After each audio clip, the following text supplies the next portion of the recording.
الرحيم الحمد لله الحمد لله وحده والصلاة والسلام على من لا نبي بعده أما بعد فأعوذ بالله من الشيطان الرجيم بسم الله الرحمن الرحيم لو أنزلنا هذا القرآن على جبل لرأيته خاشعا متصدعا من خشية الله وقال النبي صلى الله عليه وسلم اقرأوا القرآن فإنه يأتي يوم القيامة شفيعا لأصحابه أو كما قال عليه الصلاة والسلام. معزز سامعین کرام، سب سے پہلے میں اس رب کا، اس خالق کائنات، خالق ارض و سماوات کا شکریہ ادا کرتا ہوں جس نے ہمیں اور آپ کو اس بابرکت مجلس میں جمع فرمایا. اللہ رب العزت نے اس کائنات میں 18,000 مخلوقات کو پیدا کیا اور اس میں سب سے بہتر اور افضل انسان کو پیدا کیا اور اس انسان کی ہدایت اور رہنمائی کے لیے اللہ رب العزت نے کم و بیش 1,24,000 انبیاء علیہ السلام کو بھیجا اور سب سے آخر میں ہم سب کے آقا تاجدار مدینہ جناب محمد رسول اللہ صلی اللہ علیہ وسلم کو بھیجا اور ان کو سب سے معزز اور مقدس کتاب قرآن پاک عطا فرمائی. محترم حضرات، قرآن پاک ایک مکمل دستور حیات ہے جس کی تعلیمات فطرت انسانی اور عقل سلیم کے عین مطابق ہے. قرآن کریم حق و باطل کی کسوٹی ہے. قرآن کریم کی تعلیمات کی برکت سے عرب قوم ایسی طاقتور ہو گئی کہ اس کے آگے قیصر و کسریٰ اور روم و فارس سب سرنگو ہو گئے. اور کیوں نہ ہوتے، یہ قبل حاکمین کا کلام ہے، یہ سلطان السلاطین کا فرمان ہے، یہ سلطنت و جبروت والے بادشاہ کا قانون ہے. اس کی ہمسری آج تک نہ کسی بڑے سے بڑے آدمی سے ہوئی اور نہ ہی ہو سکتی ہے. اسی طرح کسی انسان کا کلام اللہ کے کلام کا مقابلہ نہیں کر سکتا. آپ صلی اللہ علیہ وسلم نے ارشاد فرمایا فضل کلام اللہ علی سائر الکلام کفضل اللہ علی خلقہ. یہی تو وجہ ہے کہ حضرت اکرمہ رضی اللہ تعالی عنہ جب قرآن پاک کو تلاوت کے لیے کھولا کرتے تھے تو بے ہوش ہو کر گر جایا کرتے تھے اور ان کی زبان مبارک سے کلمات جاری ہو جایا کرتے تھے هذا کلام ربی هذا کلام ربی. میں اس کو اپنی زبان سے کیسے ادا کروں؟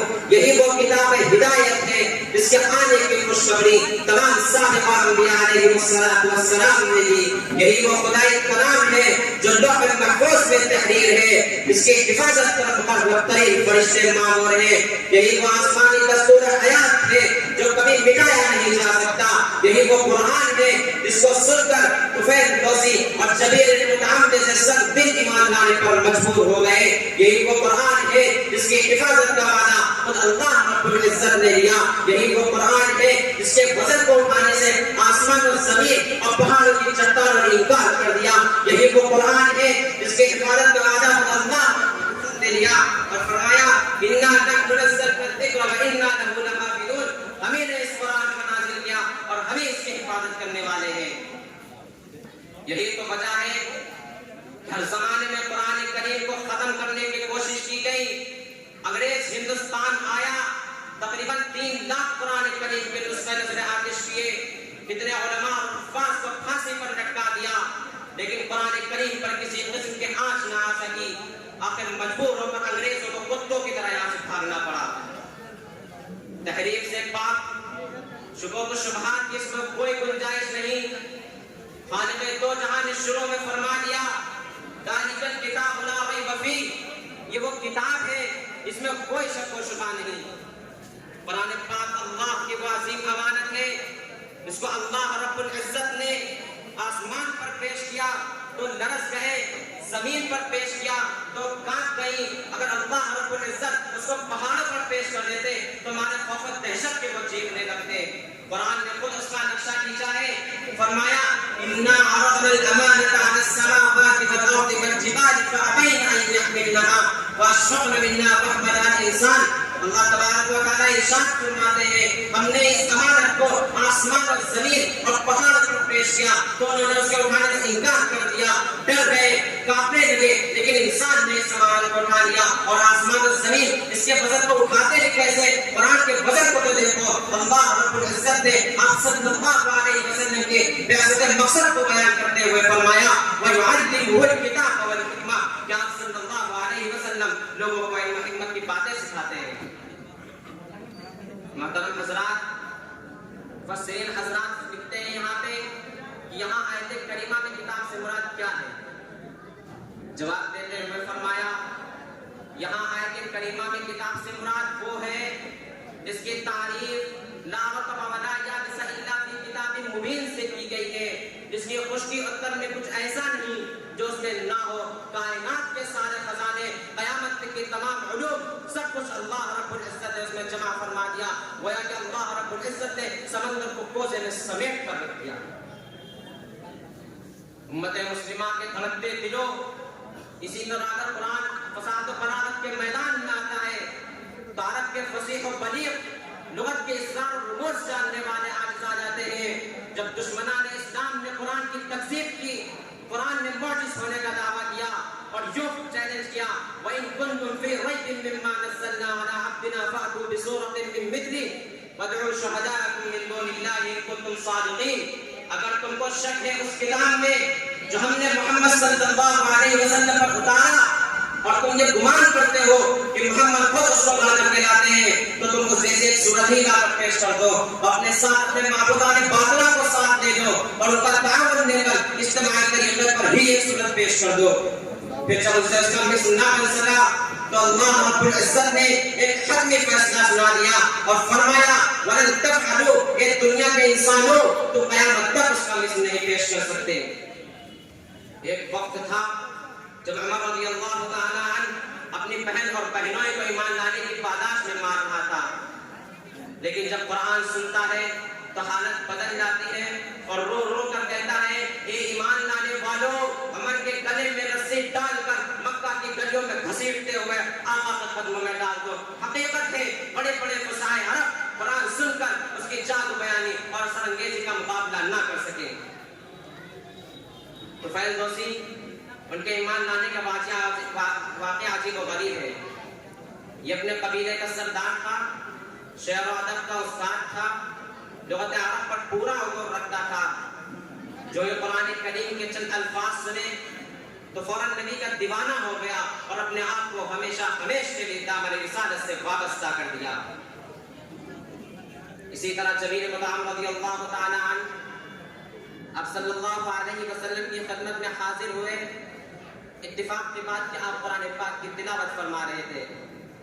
جیسے ہی جبیر مطعم رضی اللہ تعالیٰ عنہ نے قرآن سنا تو ان کا جگر پھٹنے لگا اور پر کبھی طاری ہو گئی، اسی وقت دامن ایمان میں آ کر کے پناہ لی، گویا کہ ان کا دل اس آیت کی ترجمانی کر رہا تھا لو انزلنا هذا القرآن على جبل لرأيته خاشعا متصدعا من خشية اللہ۔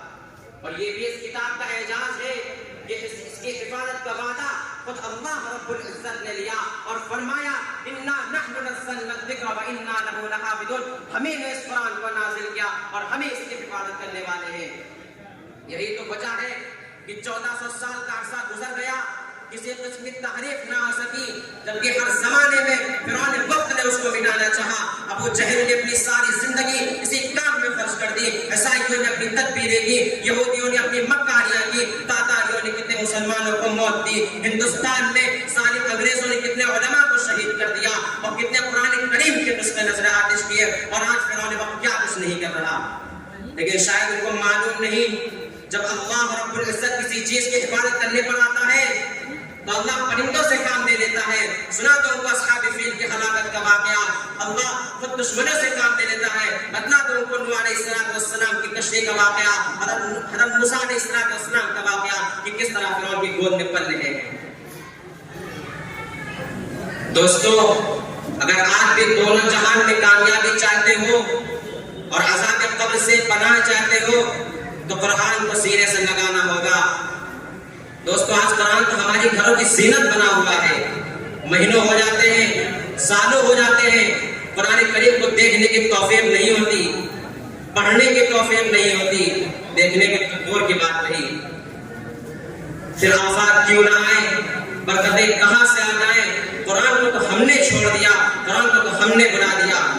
اگر آپ بھی دونوں جہان میں کامیابی چاہتے ہو اور عذاب قبر سے پناہ چاہتے ہو تو قرآن کو سینے سے لگانا ہوگا، اس کے احکام پر عمل کرنا ہوگا، اپنی اولاد کو حافظ قرآن بنانا ہوگا، اس کے احکام پر عمل کرنا ہوگا.